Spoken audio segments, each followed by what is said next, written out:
So for the last few weeks, I've been assisting a client in making a business acquisition. And if you're thinking about business acquisition, by the way, now and for the next year, it'll be a really good time because there'll be some good bargains out there to buy and grow your business in that way.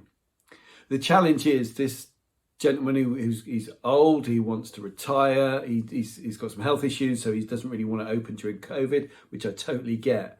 The challenge is the amount of money he thinks the business is worth. Now, what it is, he's got sunk cost bias. So because he's put money and time into the business, he thinks it's worth more than it is. But the truth of the matter is there's no demonstrable systems in the business. So it relies solely on the few people that work in the business, their knowledge in order to make the business work. He can't prove any sales and marketing statistics. So there's no demonstrable way of this is how we generate leads and this is how we get new customers on board. And the financial reporting is poor, so there's not really much to go on. And when you work out what he's been making and then you factor in the work that he does for free and paying someone to actually do that work, the business makes a loss. So, on paper, it's not really worth anything other than the assets in the business. I feel really sorry for the guy because, he wants to retire and he's worked really, really hard.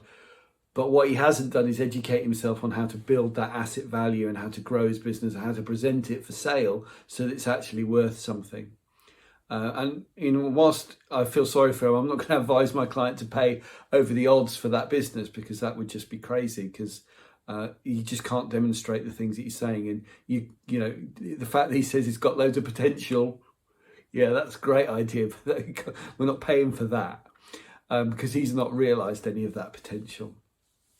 So I wouldn't want anybody else to get in that situation. So really starting to systemize a business and record all the processes and measure the systems by which you get new customers and have good financial reporting is a great way to make sure to add multiple value to the business.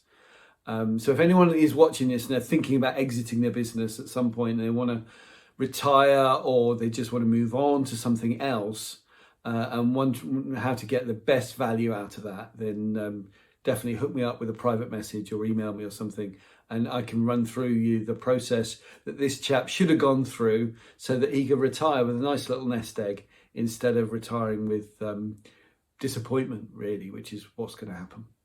I hope you found this valuable. Share it, like it, and tag someone who you think needs to hear the message. Thanks.